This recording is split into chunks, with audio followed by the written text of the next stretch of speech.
자, 오늘 우리는 이 로마서 5장 이 9절서부터 11절 말씀을 본문으로 하나님을 기뻐하는 사람들, 그리고 부제로는 제가 구원의 영원성이라는 그런 제목을 붙였는데요. 그 말씀을 가지고 함께 이야기를 나누도록 하겠습니다.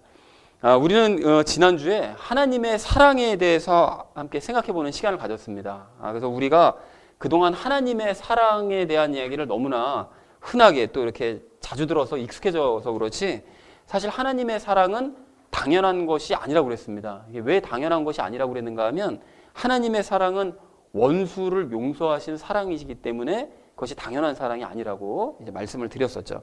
그리고 그러한 하나님의 그 놀라운 사랑을 우리가 영으로, 그냥 머리로만 아는 것이 아니라 영으로 깨달으려면 물 세례와 성령님 세례를 이제 받아야만 한다라고 말씀을 드렸었는데요.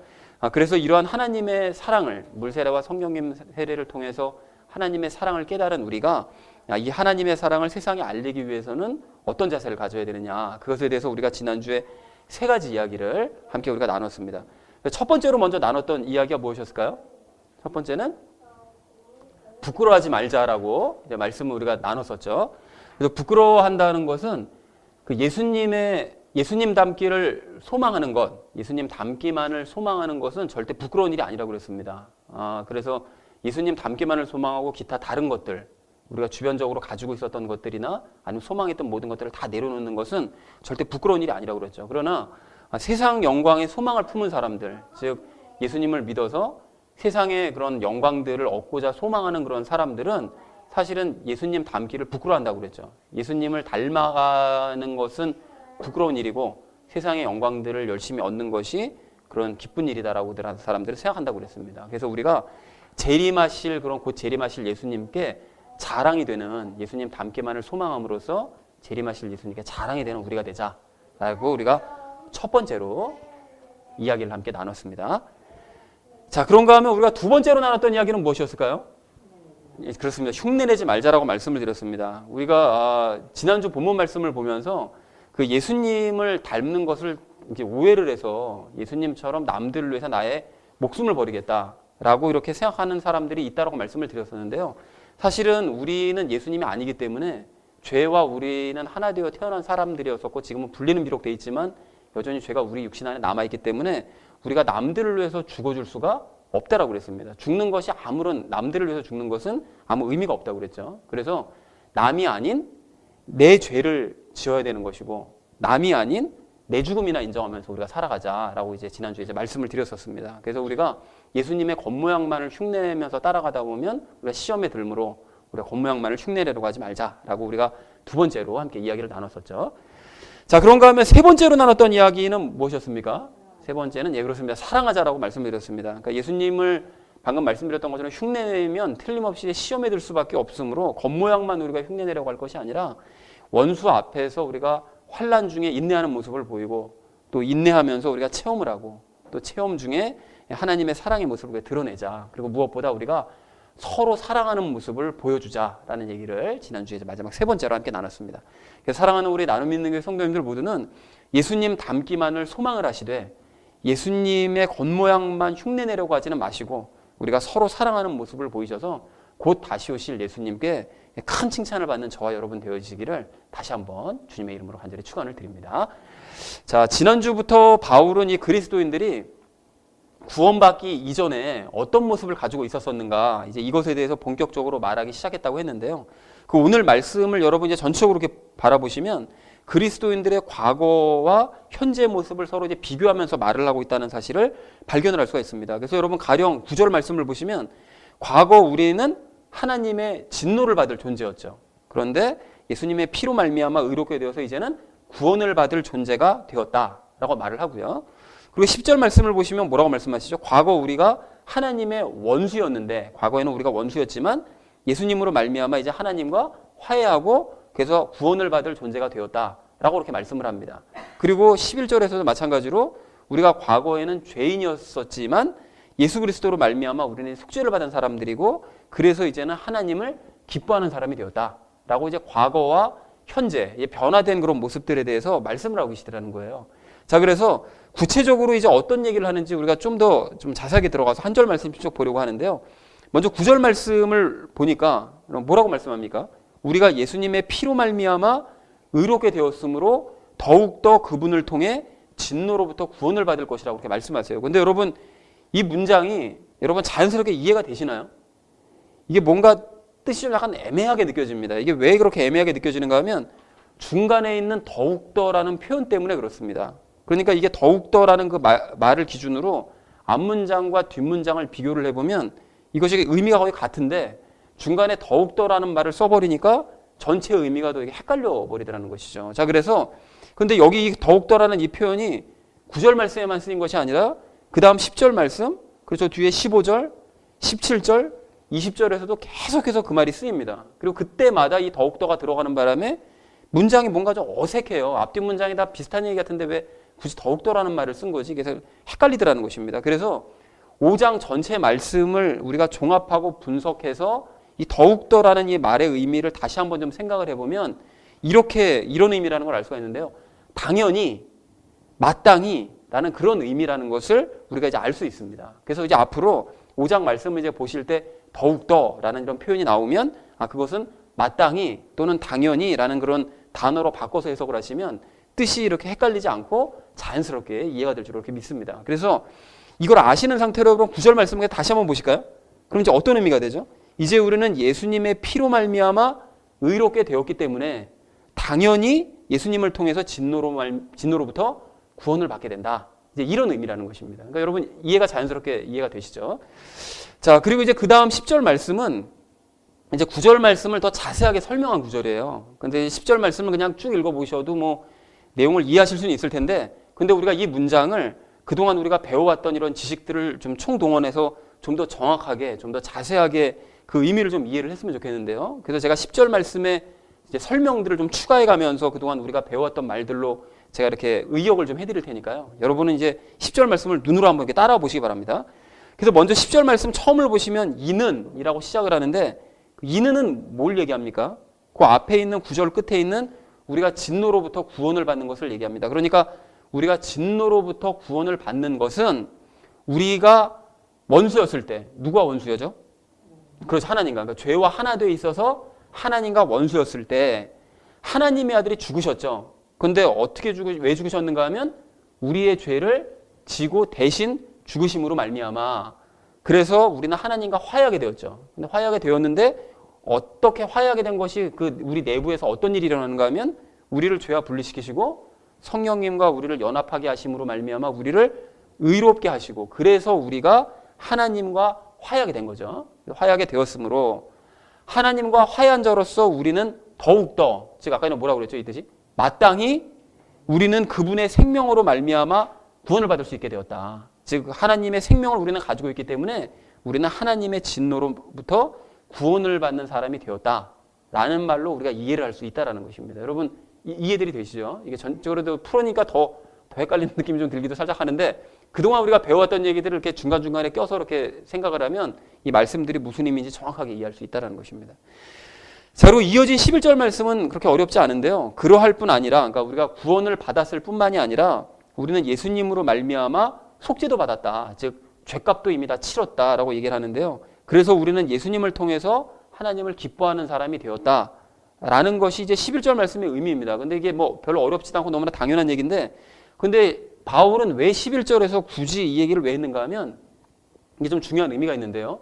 그 아래 12절 이하에서부터 죄사함 받는 것이 왜 그렇게 기뻐할 일인지에 대해서 설명을 하고 있기 때문에 그렇습니다.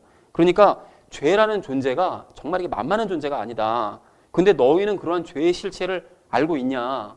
그리고 그것과 분리되었다라는 것이 얼마나 엄청나고 기쁜 일이라는 것을 너희가 그 의미를 알고 있냐. 이제 이것에 대해서 그 이유에 계속 설명을 하고 있기 때문에 11절에서 그 죄로부터 속함을 받은 그 속죄라는 이야기를 그래서 이제 꺼낸 것입니다. 자, 그리고 그렇기 때문에 속죄를 받은 사람은 11절 마지막에 있는 얘기처럼 하나님을 이제 기뻐할 수밖에 없다라는 것이 오늘 우리가 함께 나눌 본문 말씀 전체의 내용입니다. 자, 여러분 오늘 본문 말씀이 뭐 그 3절밖에 안 돼서요. 그렇게 이제 어렵진 않은데요. 근데 이 말씀을 좀 정리해 보자면 이렇게 정리해 볼 수가 있습니다. 우리는 구원받기 이전에는 하나님의 진노를 받을 존재였고 또 하나님의 원수였고 또 죄인이었다. 그러나 우리는 예수님의 죽음으로 말미암아 하나님께 용서를 받았고 또 하나님과 화해를 했다. 그래서 하나님의 생명을 얻은 우리는 그 생명 때문에 너무나 마땅히, 더욱더 너무나 마땅히 구원을 받을 수 있게 되었고, 그래서 우리는 하나님을 기뻐하는 존재가 되었다라고 정리를 해볼 수가 있습니다. 자, 그리고 이걸 다시 좀 한마디로 정리를 해보자면, 우리는 죄인이었던 과거 삶과는 완전히 단절되었고, 이제는 구원을 받은, 하나님의 생명을 가지고 있음으로 말미암아 구원을 받은 완전히 새로운 존재가 되었다. 다시는 돌이킬 수 없는 그런 길을 오게 되었다라는 말로 우리가 정리를 해볼 수가 이제 있습니다. 그래서 우리가 이것을 이제 아시는 상태로 오늘 본문 말씀에서 말씀하시는 그 구원에 대해서, 그리고 또 구원받은 우리가 마땅히 보여야 될 모습에 대해서 함께 좀 이야기를 나눴으면 좋겠는데요. 먼저 오늘 우리가 그래서 첫 번째로 나눌 이야기는 구원이 영원하다는 사실을 다시 한번 확인하자라는 것입니다. 자, 그런데 여러분, 방금 제가 드린 이 말씀이요. 그러니까 구원이 영원하다라는 이 말씀에 여러분 동의가 되시나요? 자, 여러분, 구원이 영원하다는 것을 다른 말로 하자면 한 번 받은 구원은 영원하다라는 그런 의미인데요. 그것에 여러분 동의를 하시느냐는 것입니다. 자, 그래서 한 번 받은 구원은 이제 영원한가? 우리가 이것에 대해서 오늘 우리가 좀 함께 따져보고 좀 마음에 좀 확신을 가졌으면 좋겠는데요. 여러분, 오늘 9절, 10절 말씀을 좀 다시 한번 좀 보십시오. 9절, 10절 말씀 보시면 뭐라고 말씀하시죠? 우리는 예수님의 피로 말미암아 의롭게 되어서 진노로부터 구원을 받는 것이 마땅하대요. 진노로부터 우리는 구원받는 것이 너무 마땅한 존재가 되었다라고 이렇게 말씀하시고요. 또한 하나님의 아들의 죽음으로 말미암아 우리는 하나님과 화해했고, 그래서 우리는 하나님의 생명으로 말미암아 구원받는 것이 너무나 당연한 일이 되었다라고 말을 하더라는 거예요. 그러니까 즉 우리는 과거와는 이미 완전히 단절된 사람들이 되었기 때문에 하나님의 진노로부터 영원히 우리는 건짐을 받은 사람들이고, 하나님의 생명을 받았기 때문에 우리는 영원한 구원을 누리는 사람이 되었다라고 말씀을 하시더라는 것입니다. 근데 이렇게 분명하게 말씀하심에도 불구하고 어떤 사람들은 구원이 취소될까 봐 늘 걱정해요. 그러니까 심지어는 우리의 행위 여부에 따라서, 우리가 행동을 잘했냐, 행동을 못했느냐, 이것에 따라서 구원은 언제든지 취소가 될 수 있는 것이다 라고까지 노골적으로 주장하기도 하더라는 거예요. 그래서 그런 사람들이 어떻게 합니까? 자기 열심과 노력을 가지고 열심히 행해요. 열심히 선행을 하려고 노력을 해요. 그렇게 해야만 구원을 겨우겨우 유지할 수 있을 것이라고 생각을 하고, 또 그래야 된다라고 남들에게 얘기를 하더라는 것이죠. 자, 그렇다면 이런 사람들의 주장이 맞느냐, 아니면 그렇게 하지 않더라도 구원은 영원한 것이 맞느냐, 우리가 오늘 이것을 좀 분명하게 좀 따져봤으면 좋겠는데요. 여러분, 이걸 정확하게 좀 따져보기 위해서 좀 생각하셔야 될 것이, 하나님께서 우리를 구원해 주신 그 시점을 한번 우리가 생각해 보시자고요. 여러분, 하나님께서는 우리가 의로운 일을 많이 하셨을 때 우리를 구원하셨을까요? 아니면 우리가 선한 일을 많이 하셨을 때 우리를 구원하셨을까요? 절대 그렇지 않다라는 것입니다. 우리가 지난주 그 8절 말씀을 보시면 아주 정확하게 말씀하고 계시는데요. 우리가 선한 일 했을 때 우리를 구원하신 것도 아니고, 우리가 의로운 일 할 때 우리를 구원하신 것도 아니고, 어떻게 할 때 구원하셨대요? 우리가 아직 죄인이었을 때, 심각하게 죄를 저지르고 있는 그 아주 진짜 끔찍한 죄인이었을 때 하나님께서는 우리의 행위와는 상관없이, 그러니까 당연히 죄만 저지르니까 우리의 행위와는 상관없이 구원하신 거잖아요. 행위 여부와는 전혀 상관없이 예수님의 행위를 통해서, 우리의 행위가 아닌 예수님께서 십자가에 못 박히신 그 행위를 통해서 우리를 구원하셨다라고 아주 분명하게 말씀하시더라는 것입니다. 그리고 여러분, 오늘 10절 말씀도 한번 보십시오. 뭐라고 말씀하시죠? 하나님께서는 우리가 하나님의 원수였을 때, 우리가 뭐 행동을 아주 잘하고 선했을 때 구원하신 것이 아니라, 우리가 하나님의 아주 철천지 원수였을 때에 그때 당신의 아들을 죽이심으로 말미암아 우리의 행위 여부와는 아무 상관없이 하나님과 화해하게 만드셨다라고 말씀을 하시더라는 거예요. 자, 그러니까 이렇게 계속 강조하시는 것을 우리가 봤을 때 무엇을 알 수 있는가 하면, 하나님께서는 우리의 행위와는 아무 상관없이 우리의 행위 때문에 우리를 구원하신 것이 아니로구나 라는 사실을 아주 분명하게 우리가 알 수 있다는 것입니다. 자, 그렇다면 여러분 잘 생각해 보십시오. 그렇게 우리의 행위와는 전혀 상관없이 우리를 구원하신 분께서 구원하신 이후에는, 야, 너 행위 마음에 안 든다, 너 구원 취소, 이렇게 하실 리가 있겠느냐는 것입니다. 당연히 그럴 리는 없다라는 거예요. 우리 하나님은 그렇게 괴팍한 분이 아니라는 거예요. 우리가 아주 철천지 원수였고 심각하게 죄를 짓는 상황에서 구원하셔놓고, 구원하신 다음에는 뭐야, 너 행동이 왜 이래, 마음에 안 드는데 구원 취소, 이렇게 자기 멋대로 구원을 왔다 갔다 하시는 그런 이상한 분이 아니시라는 것입니다. 그러나 그럼에도 불구하고 구원이 취소될 수 있다라고 생각하는 사람들은 이제 이렇게 주장을 하는데요. 너 말 잘했다. 야, 하나님께서 우리가 죄인일 때 그렇게 구원을 해주셨으니까 우리는 그 은혜에 감사해야 마땅한 거고, 그래서 그걸 마땅하게 생각한다면 더 열심히 노력하고 더 열심히 해서 선하고 의롭게 살아야 되는데, 그러지는 않고 맨날 죄만 지으면서 그렇게 살아가니 하나님께서 괘씸하시니까 그 구원 취소하는 거 아니냐, 이런 식으로 주장을 한다는 거예요. 근데 여러분, 그렇게 죄만 지으면서 구원을 받은 이후로도 죄만 지으면서 살아가는 사람은 처음부터 구원 못 받은 사람이거든요, 사실은. 근데 어쨌든 그 차치하고 그래도 얼핏 들으면 그런 말들이 좀 그럴싸하게 들려요. 정말 그럴 수도 있겠네, 이런 생각이 든단 말이죠. 그래서 여러분 조심하셔야 되는데요. 그렇지만 이 말이 얼마나 사실은 말이 안 되는 인간적인 생각에 불과할 뿐인 것인지를 제가 3가지 측면에서 증명을 해드릴 테니까요. 여러분 한번 오늘 잘 들어보시고 마음에 굳건하게 담으시길 바랍니다. 여러분, 먼저 첫 번째로 이런 말을 하는 사람들, 하나님께서 괘씸하니까 구원 취소하시는 거 아니야, 이렇게 얘기하는 사람들은 하나님의 그 전지하심, 모든 것을 다 하신다는 그 사실을 믿지도 않고 알지도 못한다는 뜻이라는 거예요. 여러분, 이게 무슨 소리인지 한번 생각해 보십시오. 제가 여러분께 질문을 드리겠습니다. 어려운 질문 아닙니다. 하나님께서는 나의 미래를 아실까요? 모르실까요? 당연히 아십니다. 뭐 모르실 리가 없잖아요. 너무나 당연히 아세요. 자, 그렇다면 하나님께서 나를 구원을 하실 때 하나님께서 내가 구원받은 이후에도 옛 습관에 따라서 죄를 짓을 것이라는 사실을 아셨을까요? 모르셨을까요? 당연히 알고 계셨죠. 나를 구원하신, 내가 죄인이었을 때, 하나님의 원수였을 때, 나를 구원하실 때, 아, 그래도 이놈의 구원받은 이후에도 그 이후에도 죄는 짓는다라는 사실을 당연히 알고 계셨다는 거예요. 근데 그걸 알고 계셨음에도 불구하고 구원 이후로도 내가 지을 모든 죄까지 다 용서하시겠다고 결정을 하셨기 때문에 나를 구원하셨다는 것입니다. 이걸 알고 계셨는데, 내 죄 질 거 알고 계셨는데, 알고 계셔놓고 나중에 가가지고 야, 너 구원 취소, 이렇게 하실 리가 있겠느냐는 거예요. 이게 말이 안 되는 소리잖아요. 그러니까 구원이 취소될 것이라고 생각하는 사람들은 아까 자기가 했던 말을 하나님 입장에서, 이제 그 사람들이 했던 말을 하나님 입장에서 다시 한번 생각해 보면 이렇게 생각할 거라고 생각하는 거예요. 야, 난 너 구원해주면 네가 구원받은 이후에는 죄 하나도 안 지을 줄 알았어. 야, 그런데 이렇게 죄를 많이 짓냐? 그러니까 너 구원 취소야.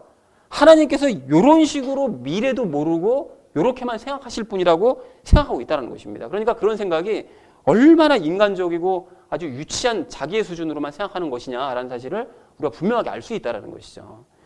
자, 그런가 하면 다른 면에서, 두 번째 측면에서 제가 증명해 드릴 수가 있는데요.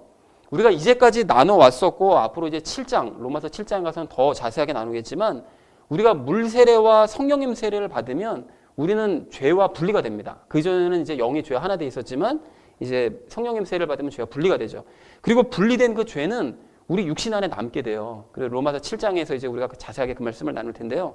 그리고 육신 안에 남아있는 그 죄 때문에 우리는 살아있는 동안, 이 땅에서 살아있는 동안 끊임없이 죄의 유혹을 받습니다.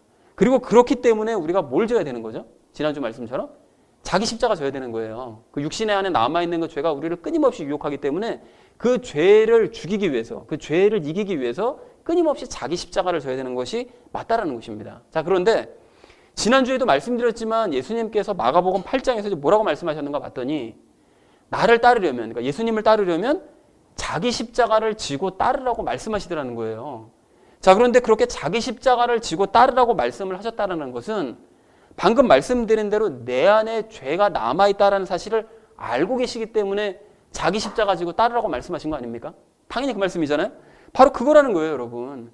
예수님께서는 우리가 구원을 받는 순간 우리와 하나 돼 있던 죄가 영원히 그냥 싹 사라져버리는 것이 아니라, 구원하시는 순간 죄가 사라져버리는 것이 아니라 분리된 그 죄가 우리 육신 안에 여전히 남아서 우리를 괴롭힌다는 사실을, 그러한 우리의 몸의 전체 구조를 너무나 잘 알고 계신다는 거예요. 그래서 자기 십자가를 지고 그 죄와 싸워야 된다라고 말씀을 해주셨다는 것입니다. 자, 그렇다면 생각해 보세요, 여러분.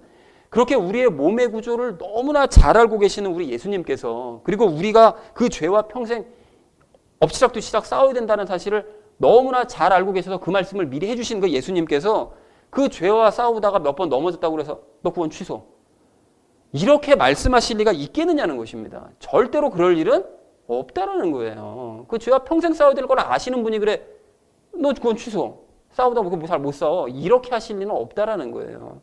예수님께서는 단순히 우리의 겉으로 드러나는 죄만 바라보시는 것이 아니라 우리 안에 남아있는 죄가 우리를 그 죄가 원수라는 걸 아시는 거예요. 그래서 그 죄가 우리를 유혹하고 넘어뜨린다는 사실을 그 원리를 너무나 당연하게 알고 계시기 때문에 우리가 죄를 짓더라도 용납해 주시는 거예요. 용납해 주시면서 죄의 열매들이 서서히 사라져갈 때까지 우리와 함께 멍해지시면서 인내하며 기다려 주시는 분이시라는 것입니다. 그러나 구원이 취소될 것이라고 생각하는 사람들은 이러한 숨은 원리를 알지도 못해요. 그리고 이해하지도 못합니다. 그렇기 때문에 단순히 그냥 겉으로 드러나 보이는 그 죄만 보면서 그냥 막 난리를 치는 거죠. 그러면서 자기 십자가를 지라는 말씀도 전혀 엉뚱하게 이해해가지고서는 열심히 선행만 하려고 막 덤벼드는 거예요. 근데 자기 힘으로 열심히 선행하면 그게 됩니까? 당연히 안 되죠. 안 되니까 어떻게 생각하죠? 아, 이러다 구원 취소되는 거 아닌가? 이러다 구원 취소되는 거 아닌가? 엉뚱한 주장만 반복하고 있더라는 것입니다. 그러니까 자기 힘으로 뭐가 되겠느냐고 아무 될 수가 없는 건데 그렇게 답답한 행동을 하더라는 것입니다. 자, 그런가 하면 마지막으로 제가 그런 사람들의 그 잘못된 주장을 또 증명을 해드릴 수가 있는데요. 우리는 여러분 죄인이었을 때 구원받았고 하나님의 원수였을 때 구원을 받았습니다. 자, 그런데 그렇게 죄인이었고 하나님의 원수였을 때의 과거의 우리의 상태, 여러분 다 기억하시잖아요. 과거에 우리가 얼마나 끔찍한 일을 저질렀었는지 우리가 잘 알고 있잖아요. 그런데 과거의 그런 우리의 상태와 하나님의 생명을 가지고 있는 지금의 우리의 상태를 여러분 비교를 한번 해보세요. 과거에 구원받기 이전에 끔찍했던 그 죄를 저질렀던 내 모습과 지금 현재 예수님과 동행하는 내 모습을 여러분 비교해 보시면 과거의 그런 나의 모습보다 지금의 현재 상태 모습이 분명히 나아졌습니다. 근데 어떤 분이 아닌데요? 저는 뭐 전혀 나아지지 않고 예전과 똑같은데요? 이렇게 생각하는 사람들은 정말 미안한 얘기지만 그분은 구원받지 못하신 분이세요. 뭐 똑같다 그러신다면 구원받지 못하신 분이라는 거예요. 근데 어쨌든 그렇게 우리가 과거와 현재의 모습이 완전히 달라졌기 때문에 과거에 훨씬 더 끔찍한 열매들을 맺어서 죄의 열매들을 만들어냈던 그런 우리를 용서하신 하나님께서 그때와는 비교할 수 없을 정도로 훨씬 더 좋아진 현재 우리의 모습을 보시면서 갑자기 어느 날 변덕스럽게 야, 너 구원 취소. 이렇게 하시겠느냐는 것입니다.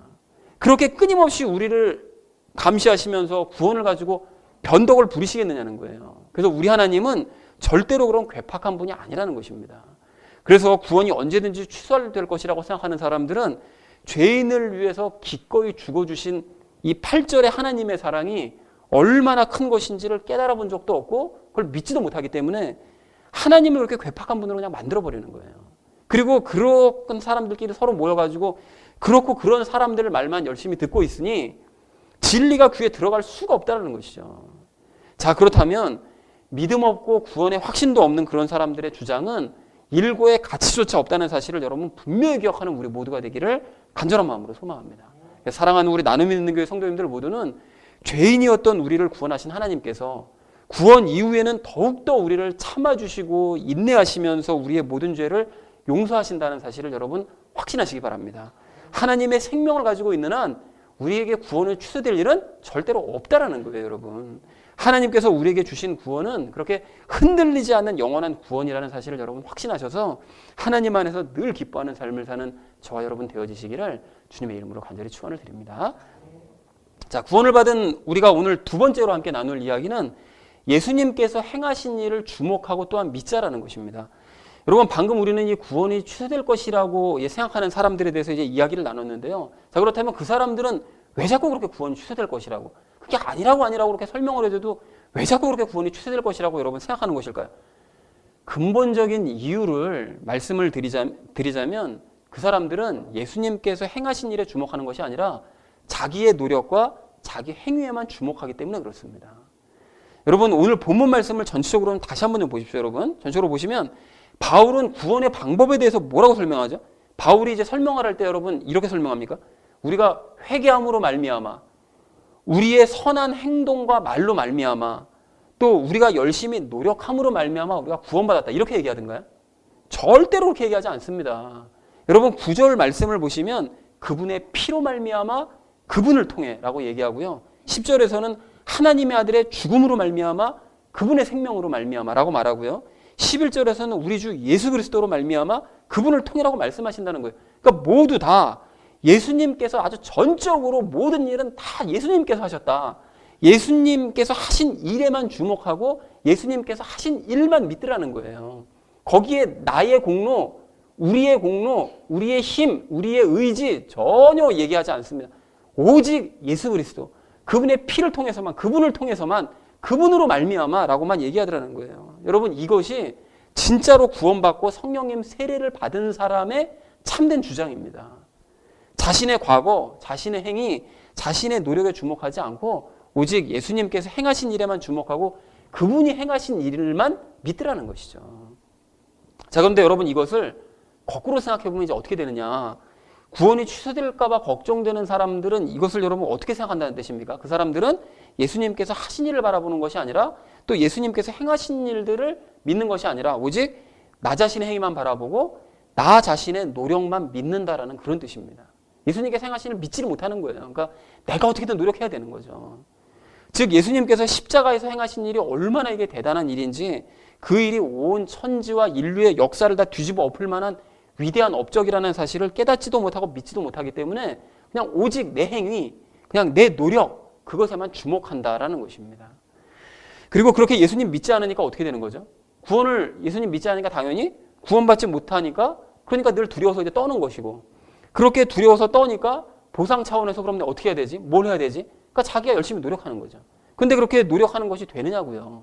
이게 안 되니까 또 더 믿어지지 않고, 믿어지지 않으니까 구원받지 못해가지고 두려워 떨고, 두려워 떠니까 더 열심히 노력해 보려고 하고, 악순환이 계속해서 반복된다는 것입니다.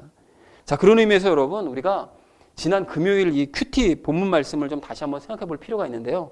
예수님께서는 무화과 나무가 뿌리채 말라버린 그 현장에 서서 그 제자들에게 이제 교훈을 주셨어요. 베드로가 막 얘기하잖아요. 예수님께서 말씀하시니 무화과 나무가 뿌리채 말라버렸습니다 라고 얘기하니까 그 현장 앞에서 그 옆에 무화과 나무를 세워주는 상태로 이렇게 얘기하십니다. 하나님에 대한 믿음을 가져라, 이렇게 말씀하시더라는 거예요. 제가 그 부분을 이제 댓글로 그 설명을 좀 달아놨었는데요. 구원을 받는 것이나 열매 맺는 일이나 모두 하나님께서 나를 대신하여 이루실 것을 너희가 믿어야 된다라고 말씀을 하시더라는 거예요. 그러나 유대인들은 구원도 열매 맺는 삶도 모두가 다 자기 노력과 의지로 장로들의 유전을 열심히 지켜내야만 내가 구원받을 수 있고, 장로들의 유전을 열심히 지켜 행해야만 내가 열매 맺을 수 있다라고 생각을 했기 때문에 그 사람들이 어떻게 된 거죠? 뿌리채 말라버렸다라는 것입니다. 예수님께서 행하신 일에 주목하고 예수님께서 행하신 일들을 믿는 것이 아니라 나 자신의 행위에만 주목하고 나 자신의 의지만을 믿었기 때문에 결국은 망하더라는 거예요. 여러분, 그래서 우리가 좀 추가로 생각해 봐야 될 아주 의미심장한 예화가 있는데요. 그 누가복음 13장 6절 말씀은 이 마가복음 8장 말씀과는 전혀 동떨어져 있는 예화인데 여러분 한번 들어보시죠. 연결이 되어져 있습니다. 어떤 사람이 자기 포도원에 무화과나무 한 그루를 심게 하고 와서 그것의 열매를 구하였으나 하나도 찾지 못하니라. 이에 그가 자기의 포도원지기에게 이르되 보라, 내가 이 3년 동안 와서 이 무화과나무에서 열매를 구하되 하나도 찾지 못하였으니 그것을 베어버리라. 어찌하여 그것이 땅을 버리게 하겠느냐 하매 그가 대답하여 그에게 이르되 주인이여, 내가 그것의 주위를 파고 그것에 거름을 줄 때까지 금년에도 그것을 그대로 두소서. 만일 그것이 열매를 맺으면 좋으려니와 그렇지 않으면 그 뒤에 그것을 베어버리소서 하였느니라 하시니라. 이렇게 말씀하셨다는 거예요. 예화를 말씀하세요. 그러니까 성부 하나님께서는 이 예화가 마가복음 8장 말씀과 연결이 되는 거잖아요. 그 무화과나무가 결국 유대인들을 상징하는데 그 유대인들을 아무 열매 맺지 못하는 유대인들 그거 왜 내버려 두고 있냐, 찍어 내버려라 그냥 라고 성부 하나님께서 말씀하셨다는 거예요. 그런데 그때 예수님께서 성부 하나님을 만류하셨다는 거죠. 참아주시라고, 한 번만 더 참아주시라고, 기회를 한 번 더 주시라고 하고 어떻게 하십니까? 당신이 직접 이 땅에 내려오셔서 유대인들에게 훨씬 많은 기회를 주셨죠. 근데 그럼에도 불구하고 그 사람들이 끝까지 열매를 맺지 않고 예수님을 거부하니까 예수님께서 결국 어떻게 하시죠? 그 무화과나무를 저주하시죠. 그 무화과나무가 누구를 상징한다고요? 유대인들을 상징하잖아요. 그러니까 무화과나무를 저주하셨다는 것은 결국은 유대인들을 저주하신 것이고, 그래서 하나님께서 그것들의 뿌리까지 말라버리게 하심으로 말미암아 결국은 베어버리시더라는 것입니다. 바로 이거라는 거예요, 여러분.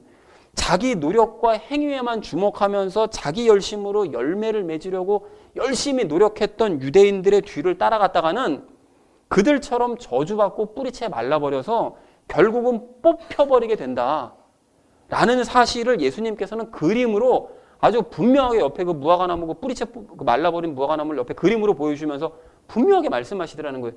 얘네 따라간다고? 따라가면 똑같은 꼴 당한다 라고 분명하게 말씀하시더라는 것입니다. 그런데도 구원이 취소될 것이라고 주장하는 이런 사람들은 지금도 유대인들처럼 열심히 자기 행위와 노력에만 주목하면서 그 사람들의 뒤를 따라가고 있기 때문에 예수님께서 행하신 일을 믿는 것이 아니라 내가 열심히 선행을 하려고 노력해야지 라고 따라가고 있기 때문에 예수님께서는 언젠가 그들에게 주셨던 모든 기회들을 다 걷어버리시고 그들을 뿌리채 말라버리게 하실 것입니다. 그러므로 사랑하는 우리 나눔 있는 교회 성도님들 모두는 구원이 취소된다는 사람들의 주장에 귀를 닫으시고 그런 사람들을 여러분 멀리 하시기 바랍니다. 그리고 중심을 옮기시기 바랍니다. 즉 내 노력과 행위를 중요하게 생각하면서 구원이 취소될까 봐 늘 불안에 떠는 그런 자기중심적인 신앙을 여러분 버리시고 오직 예수님께서 행하신 일들에만 주목하고 또 행하신 그 일들만을 믿는 예수님 중심의 신앙생활을 하는 저와 여러분 되자라는 것입니다. 이미 그러시다면 더욱더 그렇게 되시기를 바랍니다. 그리고 다시 말해서 내 행위가 아닌 그분의 행위, 피로 말미암아 또 내 결심이 아닌 하나님의 아들의 죽음으로 말미암아 그리고 내 노력이 아닌 그분의 생명으로 말미암아 그리고 내 회개가 아닌 오직 우리 주 예수 그리스도로 말미암아 구원을 받을 수 있다는 사실을 여러분 믿으시고 그 구원은 영원한 구원임을 확신하심으로써 늘 평안을 누리시는 저와 여러분 되어지시기를 주님의 이름으로 간절히 축원을 드립니다. 자, 구원을 받은 우리가 오늘 마지막 세 번째로 함께 나눌 이야기는 이제 하나님께서 주신 것으로 인해 기뻐하자라는 것입니다. 여러분 영원한 구원에 대한 확신을 가진 이 사람들, 그러니까 우리 같은 사람들은 맺을 수 있지만 구원이 취소될 수 있다고 생각하는 사람들은 맺지 못하는 그런 열매가 있는데요. 그 열매가 무엇인가 하면 사실은 다 열매 맺지 못하는데 그 사람들은 그중에 특별한 열매가 무엇인가 하면 기쁨의 열매입니다. 그러니까 영원한 구원에 대한 확신을 가진 사람들, 한번 구원받은 것은 영원하다라고 생각하는 바로 그걸 믿는 사람들은 하나님을 기뻐해요. 왜 기뻐하는가 하면 진노로부터 자신을 구원해 주신 것이 기쁜 거죠. 그리고 또 예수님의 희생으로 내 죄를 속죄해 주셨음에 기쁜 거예요. 그리고 더 이상 노력하지 않아도 구원해 주신 것에 기뻐합니다. 그리고 죄로부터 자유해졌다는 사실에 기뻐하죠. 그리고 예수님을 닮을 수 있다는 소망 때문에 기뻐합니다. 그리고 하나님과 더욱 친밀해짐에 늘 감사하고 기뻐합니다. 그것뿐만이 아니고 아무 공로가 없음에도 구원해 주셨다는 사실에 기뻐하고 또 구원을 취소하지 않으실 것이라는 확신 때문에 기뻐하고 예수님과 동행할 수 있다는 사실에 날마다 동행할 수 있다는 사실에 너무너무 기쁜 거예요. 그러니까 과거와 이 비교해 보면 기쁨의 이유가 완전히 달라졌죠. 과거에는 환경적인 천국을 누릴 것을, 즉 예수님 믿으면 부자 될 수 있고 예수님 믿으면 내가 이름이 높아지고 예수님 믿으면 내가 힘과 권세를 얻을 수 있다는 그런 막연한 말도 안 되는 그런 기대감 때문에 하나님을 그것도 기뻐한 것이 아니라 기뻐하는 척했지만 기뻐하는 척이라도 해야 하나님께서 더 많이 주실까 봐 기뻐하는 척했지만 구원받은 이후로는 그런 거 하나도 기쁘지 않은 거예요. 진짜 구원받은 이후로는 그런 것이 기쁜 것이 아니라 그냥 하나님이 까닭 없이 좋고 그냥 하나님을 생각하면 그냥 기쁜 거예요. 하나님과 화해한 이후로 하나님과 관계 천국을 누리고 있다는 것이죠. 근데 이게 왜 이렇게 될 수밖에 없는 건가 하면 하나님과 연합을 하면 하나님이 먼저 까닭 없이 우리를 기뻐하세요. 이유 있어서 우리를 기뻐하시고 우리를 사랑하시는 게 아니에요. 그냥 너는 그냥 이쁘다. 너는 그냥 기뻐. 넌 참 이쁘다. 넌 참 사랑스럽다. 이유 없이 그러시는 거예요. 그런데 하나님과 그렇게 연합을 하게 되면 하나님과 연합한 상태에서 내 영과 연합하셨으니까요.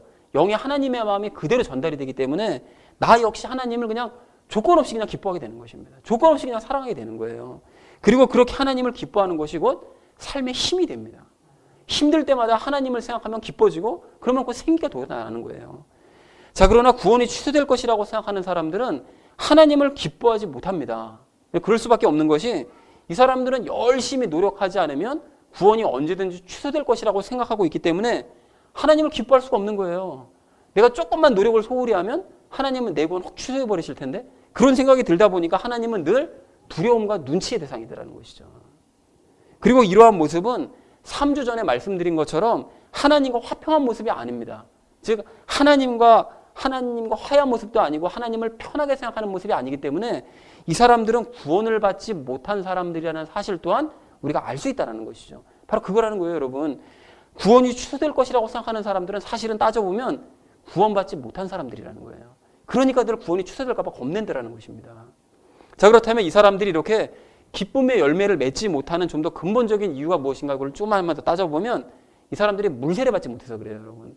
이게 영원한 구원의 확신을 가진 사람들은 과거에 자기가 얼마나 끔찍하고 추했던 죄인이라는 사실을 분명하게 깨달았기 때문에, 즉 물세례를 받았기 때문에 자기 같은 인간을 구원해 주신 하나님의 구원을 정말로 큰 것으로 여겨요. 그래서 참으로 기뻐합니다. 단순하게 뭐 강대상 앞에 나와가지고 물로 그냥 목사 손에 의해서 물세례 받은 거 이거 얘기하는 것이 아닙니다. 자기가 얼마나 끔찍한 죄인이었다라는 사실을 깨달은 것이 진짜 물세례를 받은 거예요. 그래서 이것을 깨달은 사람들은 참 기뻐해요. 그러나 구원이 취소될 것이라고 생각하는 사람은 구원받지 못했기 때문에, 다시 말해서 자신을 끔찍한 죄인이라고 생각하면서 진정한 물세례를 받아본 적이 없기 때문에 마음이 낮아져 본 적이 한 번도 없습니다. 그냥 내가 죄인인가? 이렇게 생각하고 사는 거예요. 그런데도 자기가 구원을 받았다라고 억지로 생각하면서 살아가기 때문에 구원을 감사하게 여겨본 적도 없고 기쁘게 생각해 본 적도 없어요. 당연하겠죠. 마음이 낮아져 본 적이 없고 진짜 구원을 받아본 적이 없으니까 구원의 감격을 느껴본 적이 없으니 기뻐할 수가 없는 거예요. 뭐 이렇게 기쁜 거지? 구원 받은 게 뭐 이렇게 기쁜 거야? 느껴본 적이 없으니까 기쁠 수가 없다는 거예요.